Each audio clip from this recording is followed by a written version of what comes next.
Welcome to Building the Success interview series, where we dive deeper into some of our clients, some of the experts and leaders within the industry. Today, I'm joined by Stephen Jepson, who's one of the founders of Hadron Consulting. He's been in the industry for probably longer than he cares to mention, so the 20 odd years. But instead of me giving you too much about Stephen and the business, I'll hand over to you, Stephen. Now, if you can introduce yourself for the viewers, tell us a bit more about your career, how you got from building surveying degree to where you are now, and a bit more about your business, please. Yeah, hi Aaron. Good to see everybody. It goes way back, and you're right. I've been doing this too long now. It's about 25 years ultimately, but I've had good fun doing what I've been. Brilliant. And I've kind of ended up in sport and leisure, but maybe I'll go back a little bit further around kind of where I started. I guess it probably started when I was at school. I quite enjoyed things like art. I quite enjoyed buildings, and actually I quite enjoyed architecture.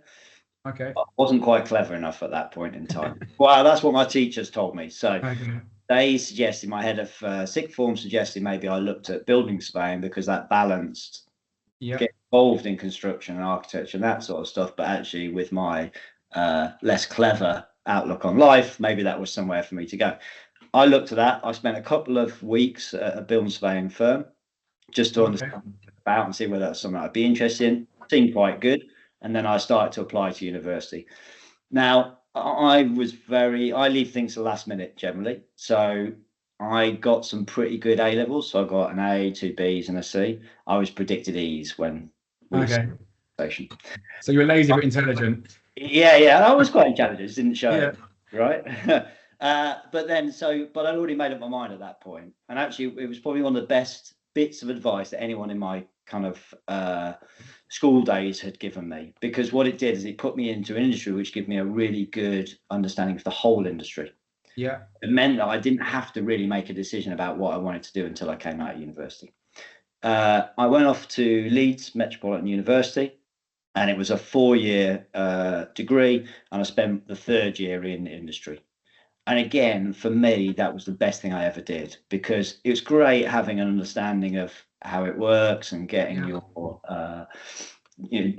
doing all the things you need to do to learn about the business and the industry and everything else. But actually spending time in the industry just brings it all to life. Yeah. Actually, you and I were talking before this, Aaron. You've seen a book, isn't it, or lecture? Yeah, exactly. And then when I came out in my 4th year, actually, it was quite frustrating because you'd have a lecturer telling you stuff. The lecturer hadn't really done that much in the industry, and going, actually, that's not how it works in practice. Yeah. And the other good thing for me was when I came out of university, it made me more employable because I'd spent some time in industry. And I know we'll get onto that later on, but I would always encourage people, even if they're doing a degree 3 years, in your summer holidays, go and spend time in the industry. There's opportunities out there to do that. Now, when I came out of university, or was coming out of university, I emailed loads of people. Actually, sorry, I say email. I sent letters. Letters, right. And I had maybe 4 or 5 interviews. The one that was the most interesting was a company called Drivers Jonas. What they did at lunchtime, they were quite clever. So they sent you into a room, and they basically give you a load of food. There was bottles of wine if you wanted a glass of wine. There was water, there was so on. And then they had these plates with a little kind of cup holder that you could put a glass of wine in or something else. And then so you're trying to grapple with all this. Do I have wine? Do I have water? How old were you at this point then? Sort of early 20s? So, probably 20, 21 at that point. So it's free booze at that age, isn't it? This is all new to me. I'm not used to going out and networking as it was. And they basically send a load of partners into the room and associate partners to talk to the people. I got collared by 2 partners, and they just talked to me all lunch about football. This is a bit odd. Why are they just talking to me about football? And it's a really interesting conversation, but I'm like, well, I haven't talked to anyone else in the room. I've missed my opportunity. And what they were doing was they were basically saying, there's somebody here that we think is quite good, and you should go and talk to them. So they send these 2 people in to go and talk to you about joining their part of the business. So I didn't know that at the time, but actually obviously got and then obviously got an offer from them. And I accepted it. I was really fortunate that I fell into an area with people that are great to work with for a great company and doing something I really enjoy, and that's sport and projects. But I didn't know that at the time that I accepted my job. I suppose at that age, it's hard to know that you can build sports stadiums and whatever it might be, and have an interest and a passion that goes into your work in life, isn't it? Exactly. It's very rare. When I first joined, so my very, very first week, I got to my desk. I met Jeff, who was my boss, and he said to me, "What are you doing on Wednesday?" So I arrived on Monday. He says, "What are you doing on Wednesday?" I said, "Well, you're my boss. You tell me."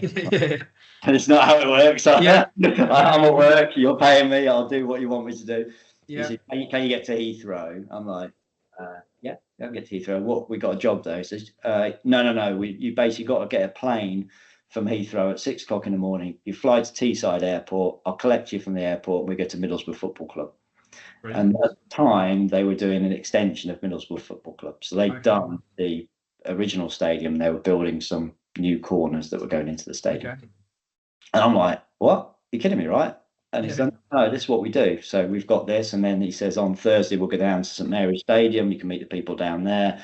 And then next week, we're off to Wrexham. You can have a look at Wrexham and what we're doing at Wrexham. So literally. From what it is now, I suppose, Wrexham as well. Yeah, well, that is true. Yeah. Very different back then. Yeah. But we literally, 6 o'clock in the morning, I got on a flight from Heathrow. I flew to Teesside. He picked me up, went to Middlesbrough Football Club. So I'm just like, my eyes are mental. Yeah. And I'm ringing up my mates and going, you're not going to believe this. How was your week? And they go, well, I made a couple of cups of tea. I did a bit of photocopy. I'm like, I flew to Middlesbrough. Why are you playing Middlesbrough? I'm doing a football stadium. And it was just, it was crazy. And it kind of hasn't stopped since. One of my first projects was St Mary's Stadium for Southampton. And we were the project managers for that. And it was going, so I did some of the pre-con stuff, but just kind of watching. And then when it went to site, I did a lot of the day-to-day project management on the stadium. And then when the job was finished, they presented that to me at the end, and that's got the number of seats in the stadium, and it's got my name, and it's got the signatures players at that point in time. And it's just kind of been, that was really, really good, interesting stuff. And yeah, you're right. I did Wrexham, so I was project manager for Wrexham. This is 20 odd years ago now, Aaron. pre the Hollywood money. I think they were 4th division back then, and then obviously they dropped down another division. It's really interesting to see them go up, and the stadium that I was involved in is the newest stadium there, or newest. It's one of the oldest stadiums in the world, or the UK, or something. Could be. Yeah, it's definitely. I mean, certainly it was a bit of a shambles when we went there. Yeah. We did a new stand for the Rugby World Cup 1999. Okay. That they used for that, which was based in Wales. It was a really cool stand. It was really interesting. And then from them, we did new stadiums in Colchester, Doncaster, Coventry. What else do we do? A few others. And that was kind of what we were known for as Drivers Jonas. Yeah. And then I suppose you get to a point where you think, well, okay, I'm going to have to progress in this firm and I need to find my own opportunities. And so I did a couple of leisure centres, which was on the back of some of the football work that we did. And it seemed quite easy. There was no one else that really had a track record in it. We teamed up with some really good architects and engineers, and then we were bidding through a framework for these leisure centres. So we started to build an experience in that. And then that gave me what I needed to do to go to the partnership to say, I've got my own business now. I'd like to become a partner of Drivers Jonas. Yeah. I became a partner of Drivers Jonas at the age of 30, which is one of their younger partners within that business. And then we also spent time with Drivers Jonas, and then Deloitte, the big accountancy firm, came along and said we'd like a property arm to our business, and they took Drivers Jonas into Deloitte. So it'd gone from when I started maybe 250 people up to about 650. Yeah. Got subsumed into Deloitte that was God knows how many. Yeah. And that was an interesting time because although our work started to change, for me, they had a sponsorship deal with the London 2012 Olympics. And so I got seconded into the Olympics for okay. And my main job was Greenwich Park, which is where they had the equestrian events. Yep.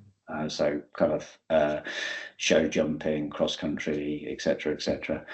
And it was probably the hardest thing I've ever done in my entire life. Was it so sort of time pressured, or was it because it was obviously going to be shown all over the world? What was the main bit of pressure there? there were two things. One is you've got a fixed deadline that can't move. I mean, I was used to that. Football stadiums have to finish for a date because the Olympics was a different pressure. You could not move that date. There was, you couldn't move your home matches to an away match. Had to finish. And then it was made worse. So the Olympic Park, that's great, a big stadium. It's finished a year ahead of time. They've got that loads of time. For Greenwich Park and all the temporary venues, you're taking the venue at the very last minute. So on Greenwich Park, we only got the venue 4 months before the Olympics started. And not only that, we didn't get all the venue. So we only got go around and get bits done. Yeah, exactly. We got the middle bit where the stadium was going 4 months. And then the bit where the horses and the kind of stables go, that's 3 months before. And the cross-country course was only like a month before the games were due to start. And not only that, we were building in the middle of a park, and it rained solidly. So the Olympics was brilliant because it was dead sunny. 3 months before, it threw it down. And there was a promise that we wouldn't dig into the ground and we wouldn't damage a tree or anything like this. And so that made it very hard because we were trying to work within effectively a field, and so that slowed us down, and that's why I think it was so challenging. And but again, there were people that were driven to delivering it on time. Probably when I got to the point we handed it over, I looked very gaunt. I probably lost exhausted. Thinking of coffee. It was very hard. But then if you look at the Olympics, it was amazing. So, I think it was one of the things you were going to ask me later. But if you ask me about one of the best projects I've ever been involved in, for all the stress, and at the time, it probably is the closest I've ever come in to quit on a job. Oh, really? So stressful, with not that much support. But when you look back at what we did and how we did it, and then the games itself. The games are brilliant, weren't they? You see the gold medals, and then you see the spectators, and you see the fun that was had. Actually, I'm very proud to have been.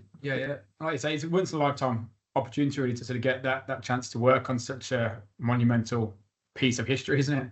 Yeah. To see a business like Deloitte and the way that they operate and how they deal with the types of clients they've got, the network they've got. Someone will ring up and say, do you know anyone that can do drone programming? And you go, there's a guy at Deloitte that can do that. Do you know someone that can do my audit? Yeah, there's a guy at Deloitte that can do that. Do you know somebody that can value property? Yeah, there's a guy at Deloitte that can do that. Can you know someone that knows, I don't know, hotels and how to run hotels? Yeah, there's a guy at Deloitte. I suppose it's where they buy these sort of companies, incorporate them, so they can just a one-stop shopping in essence on everything. It was genuinely amazing. And you sit in these rooms with all these very, very clever people and listening to how they do it. So going from a driver's Jonas that was quite it was kind of a family type of business, and you knew everybody there. To Deloitte, you didn't know so many people, but you got exposed to these very clever people and a business and the way that they run business. So actually, I learned on the trade with Drivers Jonas. But actually, I learned a lot of my business skills with Drivers Jonas, with Deloitte.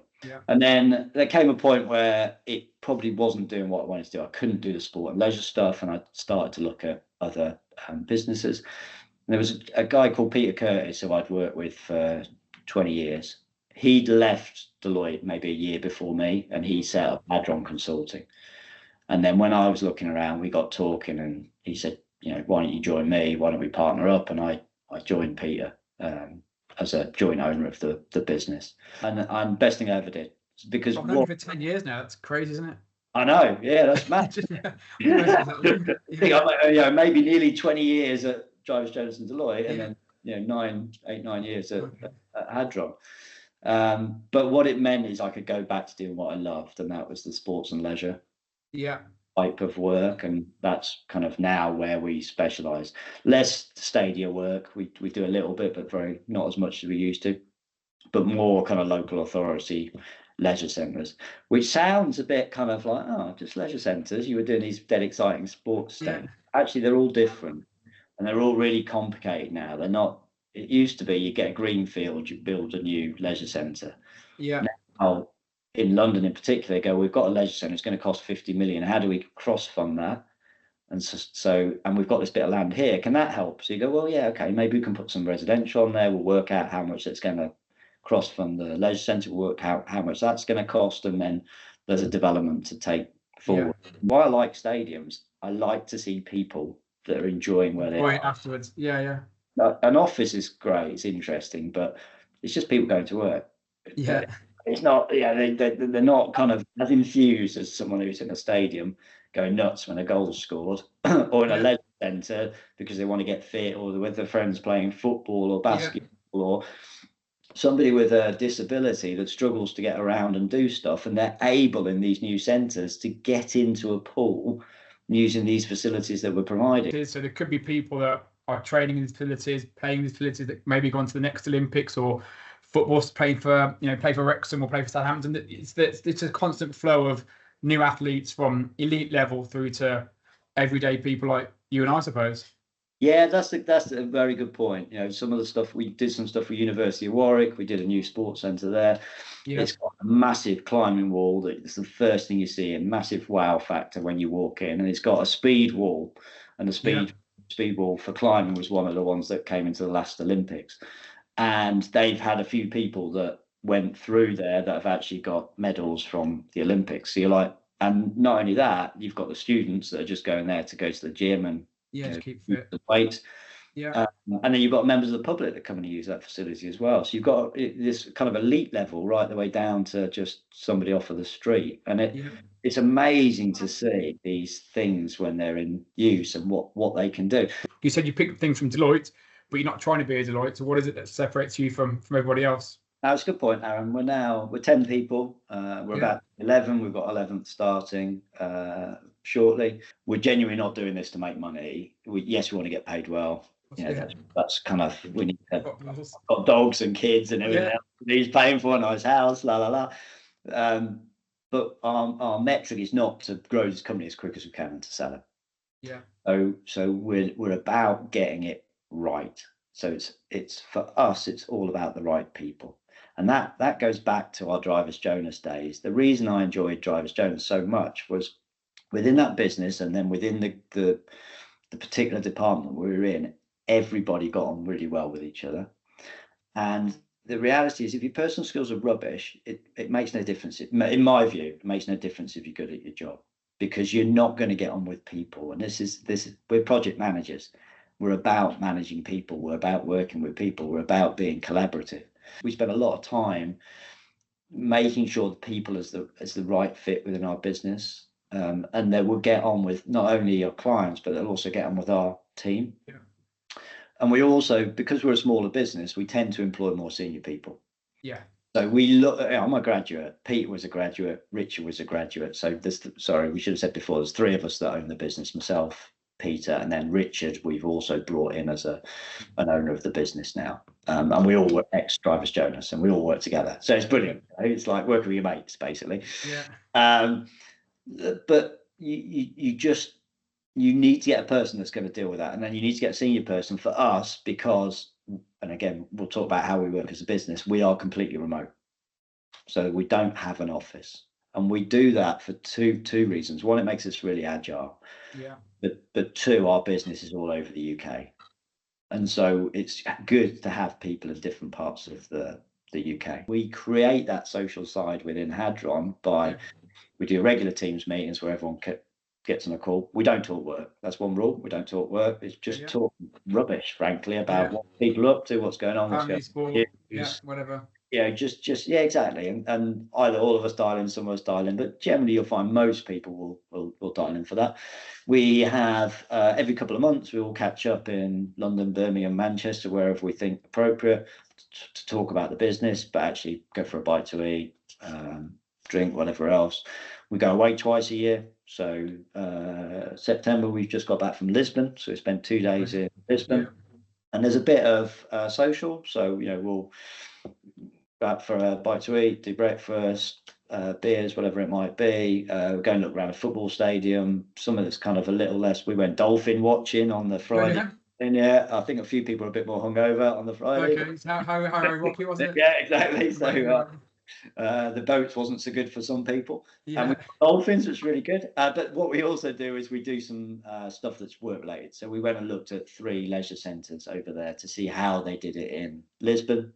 We had a guy that effectively ran the business that kind of developed these, and they were looking to come into the UK, and he explained about what they were doing, and it just helps bring things to life. And we've, previously we've been to Copenhagen and Paris and Coventry, and also sometimes UK stuff, sometimes abroad. Is there one project that really sort of stands out where you, obviously I think you might mention it, probably the Olympics by the sound of it, that really stood out in terms of you learned the most, or you enjoyed the most, you got the most satisfaction from? What was that? And was there one person either involved in that project, or one person throughout the last 20 years that had the biggest impact on your career, do you think? I'd say there's probably 3 people, not one, within career and what I did, and that kind of been early days and then kind of later. So when I first joined Drivers Jones, a chap called Jeff Alcott. Jeff Alcott was the partner at that point. Okay. And Jeff taught me a lot. And Jeff had you ask anyone about Jeff, he had a certain style. It was quite blunt, and it was to the point, but he was efficient and he got his job done very well. He taught me so much, and the way he dealt with people. And I think that's where I kind of learned that. There was another guy called James Bully, who was an associate partner and then became a partner of Drivers Jonas. James Bully went on to be the director of infrastructure for London 2012. And I guess ultimately that's what helped me get the role that I got there. And James was a bit more commercial in the way he approached things. So he was so Jeff was very good at getting on and doing stuff. He'd win the work, don't get me wrong, but James kind of wanted to do big, really big stuff. And that's why he kind of went on to the Olympics. And he had a certain style and way about him. So I guess I take a lot of the James and the Jeff. There's never going to be someone you go, I want to be that person. You should never have that. You'll go, I like that bit about you, but I don't like that bit. So you just select the bits that kind of work for you. And I guess the third person is Peter Curtis, who obviously I'm now an owner of the business with, because I worked with him for 20 years now. Yeah. So, and I've known him long enough. I've known my wife. Yeah. He was there when I met my wife, Yeah. He's a massive part of my life, and actually to work with somebody you've spent so much time with and actually you get on extremely well with is amazing. If you were speaking to any sort of graduates or any people maybe the first few years of their career, what would be your biggest advice? They definitely need to that. They definitely need to get a bit of experience and show that they've got something better than the next person. It's really hard to find jobs. I know we've got skills shortage in this country, but I still think it's very difficult. Is it hard? You can probably find a job if you're okay at what you do. Yeah. Can you find a job you actually want to do? Yeah. What you want to do? Probably not.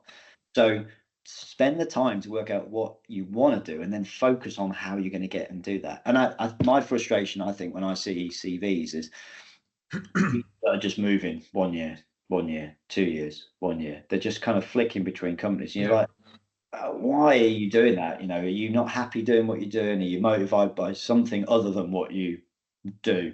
Yeah. You need to get your experience, and people that want to kind of get to the top without actually having spent the time to get the experience. So if you got that experience and actually you've done it in a way that's the way you want to go with your career, and you're focused on that career, you're much more employable person.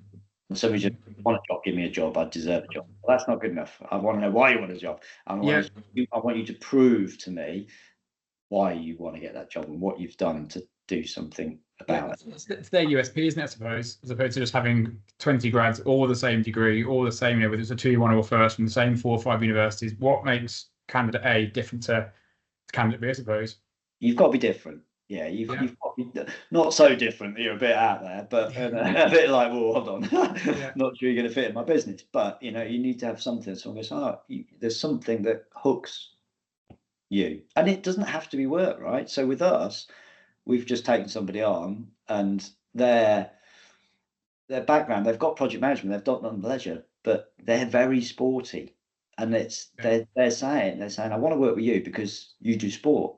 Yeah. And I've not done a leisure centre, but I use leisure centres. I know how they work. I know the things that irritate me. I know the things that work well. And you've got the mental capacity to think about what works and what doesn't work, and to show those kind of things. Stephen, thank you very much for taking time out this morning. I know you've got lots going on, but it's been really useful for me. I'm sure lots of people that will end up watching this video and hearing more about you and Hadron will have taken quite a bit away from it. But that concludes our series today. So thank you very much. Hopefully we'll speak soon, and we'll let you know when this comes out. Thank you. Brilliant. Thank you, Anne. Really enjoyed it.